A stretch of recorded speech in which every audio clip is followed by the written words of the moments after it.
estarás en la boca del lobo.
¡Aníbal!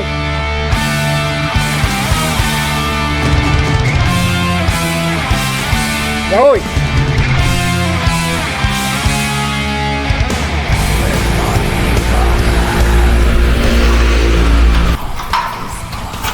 Aníbal, ¿qué más? ¿Cómo vas, hombre? Bueno, me llamo Julián Cardona, soy realizador audiovisual, yo fui el que hice el documental Un mito llamado Bull Metal. Vamos a hablar de por qué estoy parado hace 2 años con el documental. Y también vamos a hablar de hace 30 años de una banda Levitt que existió en los 90. Bueno, bienvenidos aquí a Laureles, por aquí el barrio de toda la vida. Los que me conocen, pues como la referencia siempre ha sido Julián, el que vive por la villa. Bueno, bienvenidos, los invito a mi casa.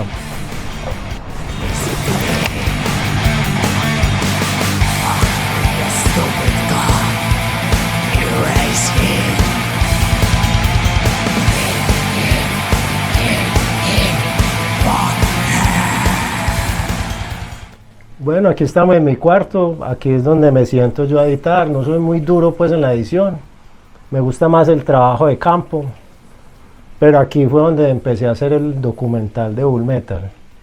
El por qué lo hice, porque al ver en redes sociales, comentarios, hasta unos videos en YouTube pues que no hablaban muy en sí del hombre, muy detalladamente, sino cosas muy por encima de Typhoon y de lo que hizo con Masacre. Yo dije, ¿por qué no hacer un documental serio de Bull Metal, entrevistando a la gente que lo conoció, sabiendo que yo iba a grabar música? Y allá conocí a Juan Kiss, conocí mucha gente de la escena de esa época, en el año 95, 94, que empecé a ir, 92. Conocí mucha gente, entonces yo dije, bueno, voy a empezar a entrevistar a esta gente, los que tocaron con Bull, Tao, David Tenebraro, yo los conozco, voy a hacer el documental. Tengo los elementos, tengo mi cámara, tengo los micrófonos, vamos a hacer el documental serio de Bull Metal, que la gente cuente la historia como fue, de verdad, lo que pasó. Que se acabe tanto mito, tantas cosas que habían en redes sociales. Entonces no, vamos a hacerlo serio y a mostrar a Bull Metal como fue realmente, una persona sencilla, descomplicada, un buen músico. Entonces desde ahí vino esa idea. Y ya vamos como, ya hasta se me olvidó el número de los capítulos que van. Pero la idea es terminar, hacer el capítulo final con Alex Barsud, porque ya llevo 2 años parado con el documental. No es porque no haya querido seguir publicando cosas, porque no es la idea estar publicando cosas innecesarias, sino mostrar. Y en este entonces yo ya, después de que entrevisté a Juancho Masacre, yo dije, no, yo quiero un familiar de Bull Metal. Entonces yo quería el hermano, quería hablar con el hermano, pero me fue imposible. Alex Barsud el vocalista de Typhoon. ¿Por qué imposible? ¿Por qué imposible? Imposible comunicarme con él, pues conseguir los datos de él, yo sé que él es abogado, pero que se llama Juan Carlos, pero nada más, Juan Carlos Montoya, pero yo no sé nada del hombre, Psicólogo. no sé si es abogado, psicólogo, me dijeron que era abogado. Alex Barsud, el vocalista de Typhoon, con él sí he tenido contacto y él es el que me ha estado diciendo de los capítulos, que "Hey, está muy bien este capítulo, qué vaina esta persona lo que dice, pero bueno, listo, bacano". Alex Barsud me dijo, no, déjame de último, y yo listo, pero antes de que vos hables, yo quiero que el hermano de Bull Metal hable y nos cuente como esa historia del Bull ya cuando era más en su niñez, en cómo se convirtió rockero, acá no hablar de eso. Entonces Alex como que sí se ha comunicado con él, pero el hombre no ha tenido como esa disposición o no ha estado en su mejor momento como para sentarse en una cámara y hablar del hermano. Y por ese lado es difícil, porque yo entiendo que según el Bull lo que decía, ellos no se la llevaban muy bien, eran de pensamientos muy diferentes. Entonces, sin embargo, qué vaina pues que Alex cuando me dijo que el man no estaba en disposición todavía como para hablar, entonces hay que entenderlo.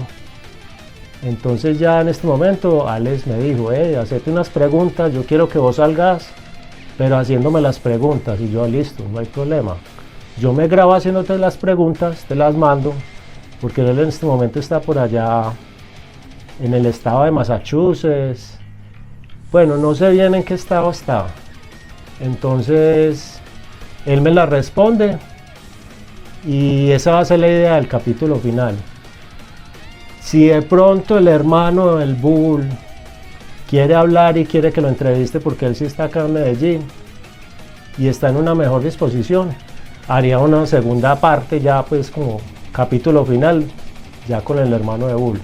Pero por el momento la demora ha sido eso es lo que yo pues quería como explicarle a la gente, el por qué llevo como 2 años sin publicar nada de capítulos del documental.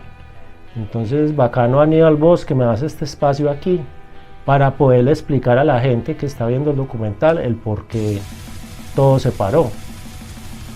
Yo conocí al Bull en el año de 1992 cuando sonaba Cortina de Hierro los domingos, que él daba el teléfono diciendo que el que esté interesado en grabar la música de la Cortina de Hierro me pueden llamar a este teléfono, y pues y ahí que él ofrecía el servicio pues de grabar casetos, entonces eso era fenomenal en esa época, genial. Y lógico, yo llamé el mismo, pues al otro día mismo llamé y el man le contesta a uno, el man me contestó muy amable, yo vivo por Florida Nueva, en ese entonces era cerquita ahí a la 70. Y no, genial, me dio la dirección y entonces uno caía allá, y la primera vez pues impactante pues la personalidad de él, pues la formalidad en que uno poder entrar a la casa y ver todo ese montón de casetos, LPs, y la formalidad del hombre, ¿cómo fue que llegaste aquí? Entonces ya uno le contaba la historia del por qué llegué, porque estaba escuchando Cortina de Hierro. Y lo bacano de él es que en esa época el man era muy abierto en el sentido de que no era amarrado para prestar música. El man antes a conocer lo que quisiera, este cassette, ve ese cassette que es, eso es Armor Insane. Y yo, qué bacano, ¿eso qué es? Eso es como un heavy metal así, medio pesado. Y yo, bueno, bacano. Entonces ahí es donde uno empezó como a conocer más la música, y sobre todo la música underground. Ya grupos como más de grindcore, que en esa época estaba muy de moda el grindcore y el death metal. Entonces yo veía por allá esos cassettes de Masacra, un grupo Masacra de Francia, o veían los magazines, esos grupos de grindcore, Agatocles, Sulceration, Putridofal. Eso era pues, eso era un mundo nuevo para uno, y entre más pesado mejor. ¿Qué edad tenías? No, pues en el 92 yo creo que tenía por ahí 16 años. Bueno, la LSC, cuando él se pasó a vivir de Florida Nueva, hubo un cambio ahí como todo rápido y se pasaron a Laureles. También como por los lados de la UPB. ¿Se pasaron? ¿No? Sí, yo no sé ahí qué problema familiar hubo, bueno, se pasaron de ahí, se pasaron de la casa donde uno iba, que es la primera casa donde empecé el primer capítulo del Bull, que lo empecé en esa casa allá en Florida Nueva, que fue la casa donde yo fui en el año 92, y donde iba mucha gente antes. Entonces, de ahí se pasaron a Laureles, y ya después no sé qué pasó, y ya ahí se independizó. Y el Bull se fue a vivir a un apartamento en Calasanz, que por ahí también cuando te entrevisté a vos, hicimos como unas imágenes de ese apartamento allá en Calasanz. Entonces, de ahí ya iba yo con una gallada, iba con los de Leguizamón,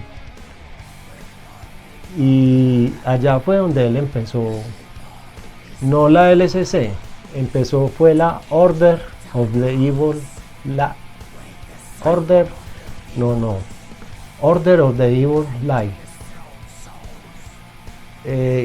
que ya era cuando él empezó a hablar con Vincent Crowley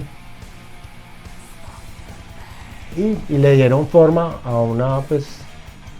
a un círculo, que ese fue el primer círculo que él armó acá. Es que no me acuerdo bien. Vos me decís que Typhon Order Slave. Yo creo que sí, puede haber sido así. Pero yo me acuerdo que él vendía unos documentos, eran como unos documentos de 5 hojas, hablando de toda esa cuestión, de esa filosofía, pues, filosofía muy LaVey.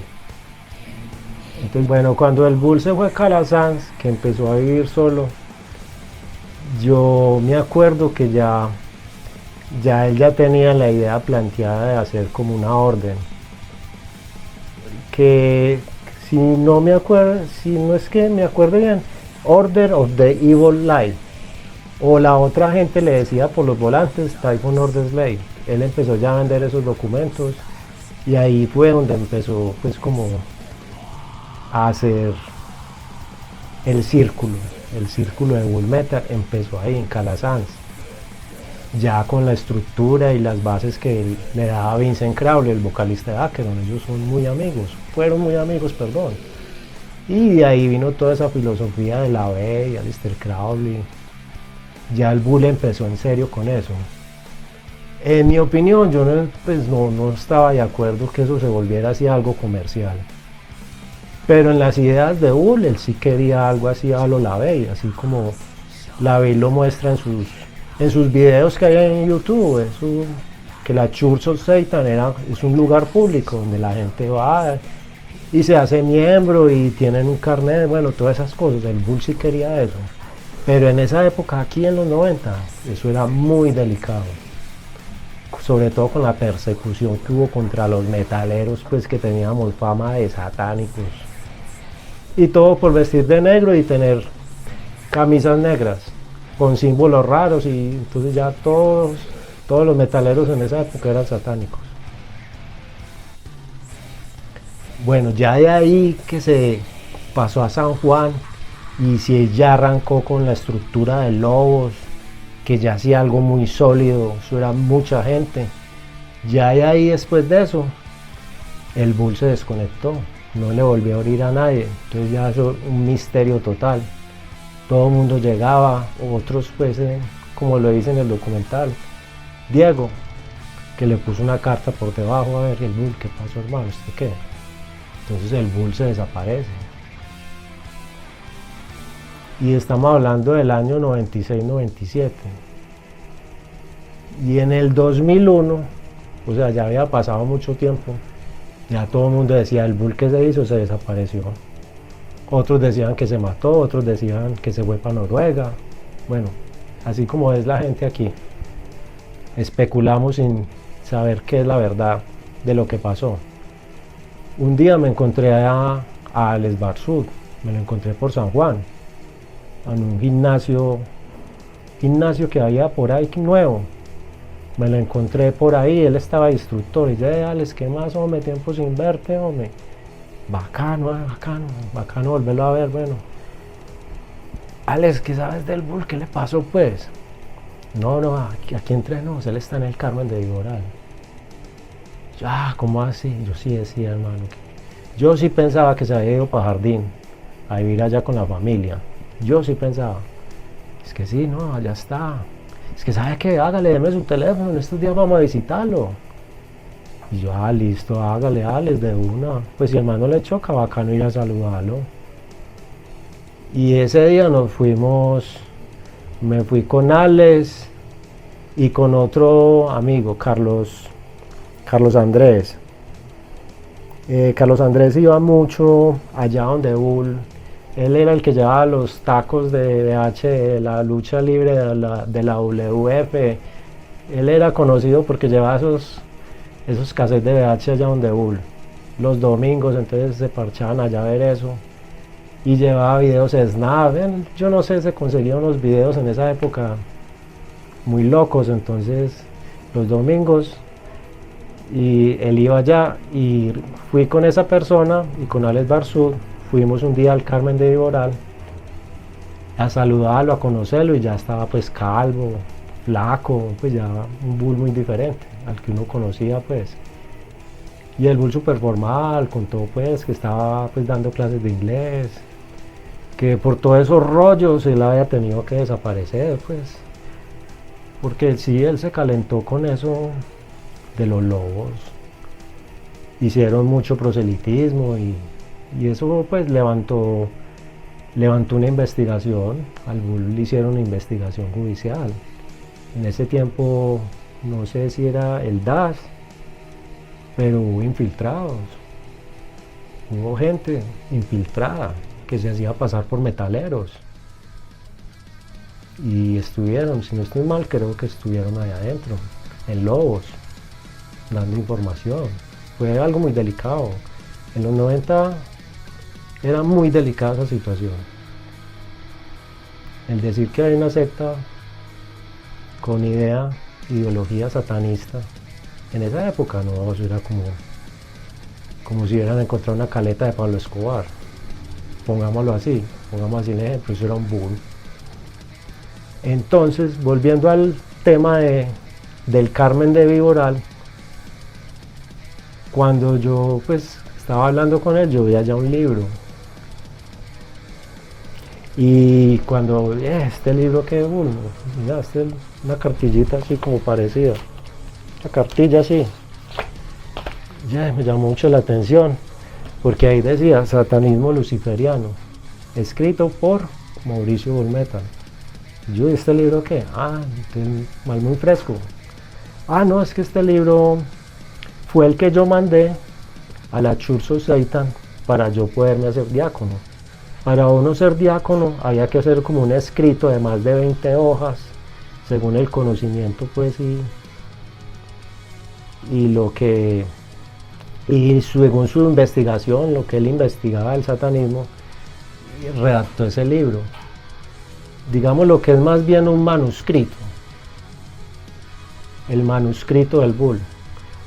Y ese fue el que le dio el título de diácono, y por eso él pues tenía esa membresía aquí y tenía pues el permiso de la Church of Satan de hacer la orden, la Typhon Order Slave, después Lobos. Entonces ese era el permiso que él tenía, y entonces ese era el título homologado, ya tenía un carnet, que él era miembro de la Church of Satan, y que aquí en Colombia hay libertad de culto, pero libertad de culto entre comillas, porque eso fue un escándalo, digo, pucha, eso para los cristianos y para las altas sociedades, eso fue como, no, este man está loco, ¿qué? Entonces eso fue el detonante del por qué se fue y se escondió por allá en el Carmen de Viboral. El libro pues hablaba cosas muy de la Bey, muy de Aleister Crowley, rituales paganos. Ahí está resumido todo el conocimiento de Bull. El libro, sí, uno por curiosidad, yo, hey, Bull, ¿se le puede sacar copia? Es que, sí, un día estos que vayan a Medellín le saca copia, lo lee y bacano, para que me digas tu opinión del libro. Y yo, listo, bacano. Entonces yo me acuerdo que yo fui y le saqué copia. Inclusive pues no podíamos ir a ninguna fotocopia así de Belén o cualquier lado así a sacar, apenas vieran ese título, Satanismo luciferiano. Entonces yo dije, no, me voy vamos para el centro. Yo tengo un amigo allá, Freddy Enciso, yo sé que mucha gente lo conoce. Era el de confianza de esa época. Él trabajaba en unas fotocopiadoras allá en las Torres de Bombona y yo no me voy pan de Freddy. Yo sé que Freddy me la saca. Y él fue el que sacó la fotocopia del libro. Me la sacó a mí.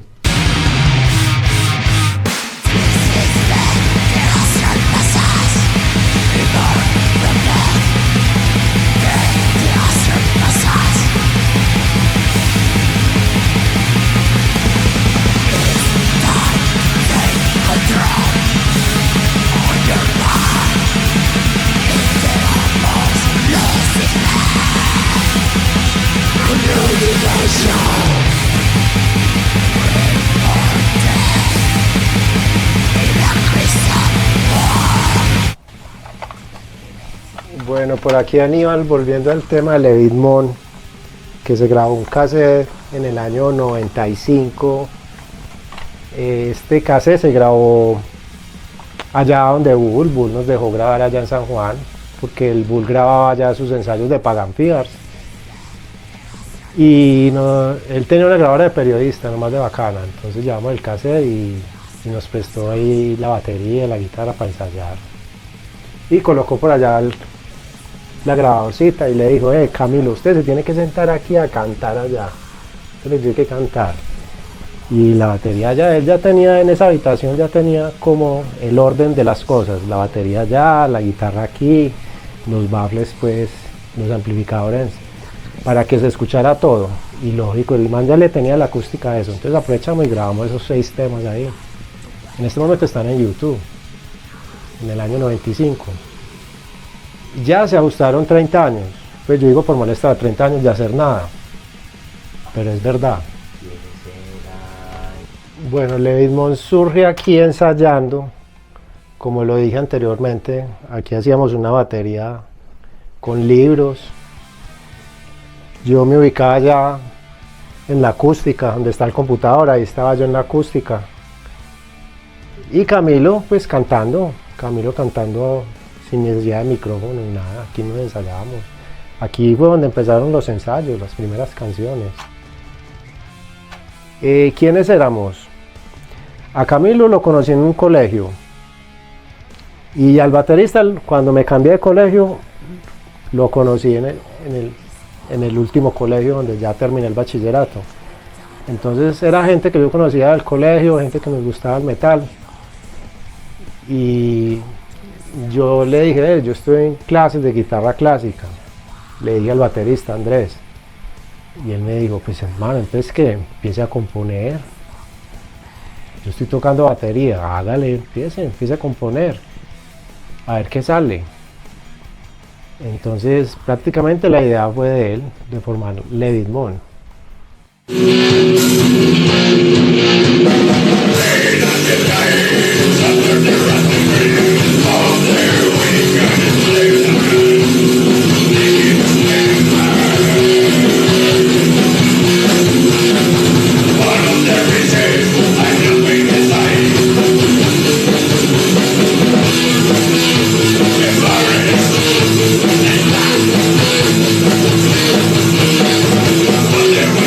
No.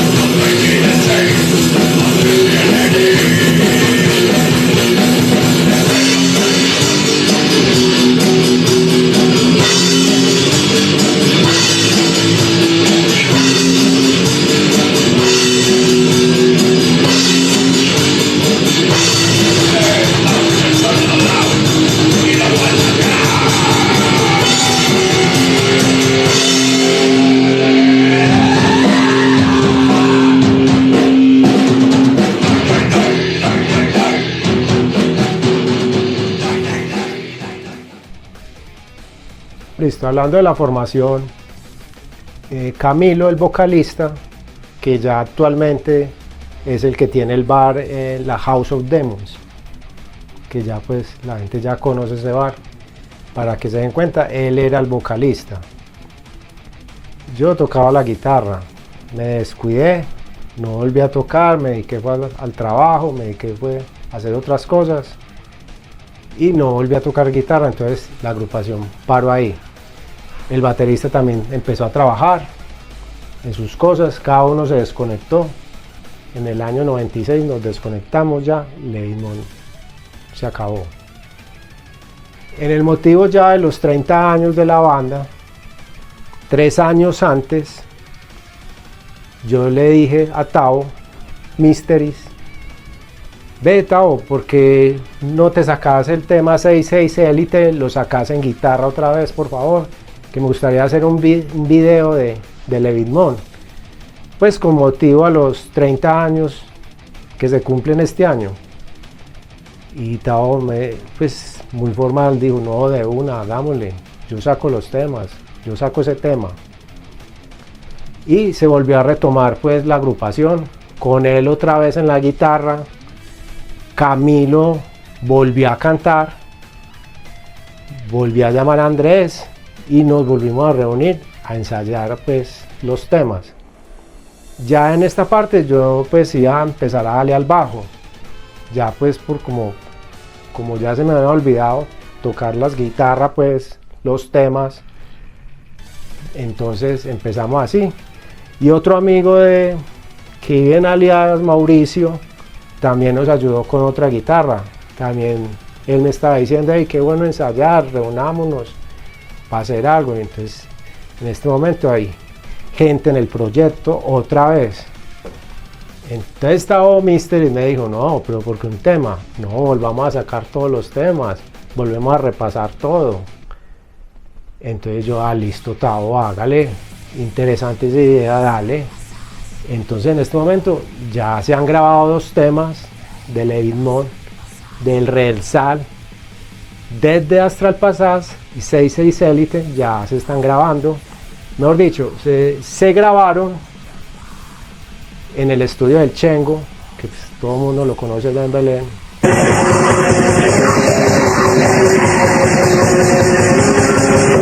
No, vieras que la situación era bastante difícil, la gente se le cambiaba a uno de acera cuando uno iba por el centro o por el barrio donde vivía. Estábamos muy estigmatizados definitivamente y pues todos éramos de negro, peludos, éramos los desadaptados de la sociedad, éramos las ovejas negras de la familia. Una época muy dura. ¿Cómo encontrar el metal y cómo decía yo no quiero ser rockero, como que es lo que me a escuchar metal y la filosofía del metal? Escuchando Cortina de Hierro, ahí empecé yo, por medio de unos compañeros punqueros de esa época en mi colegio, pues donde estaba. En el año 91 ellos me decían, escucha Cortina de Hierro los domingos. Así empecé yo. ¿Cómo llegaron a conocer a Bull Metal ya? A partir de Cortina de Hierro les escribieron, llamaron, ¿cómo era ese sistema para poder conocer? Él nos escuchaba Cortina de Hierro y él daba el teléfono. Los interesados en grabar la música que pongo aquí, me pueden llamar al teléfono, tan. Y ya uno lo llamaba y contestaba y él le daba la dirección y iba uno a Florida Nueva. Eso era como hoy por hoy cuando... Bueno, en este momento se grabaron 2 temas, desde Astral Passage y 66 Elite. ¿Quiénes están ahí? Pues en este momento Camilo no pudo cantar, entonces yo estoy cantando.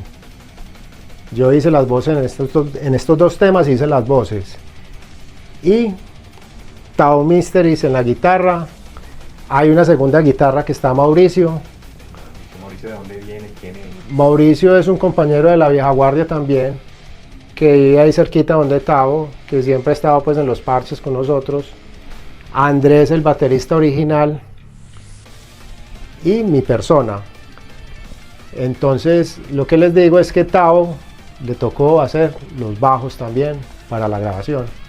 Tao ha sido como el ave fénix de esa banda. Entonces ahí estamos con la idea de los 30 años de Levidmon, volver a sacar este cassette pero ya en estudio, profesionalmente.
Fucking war!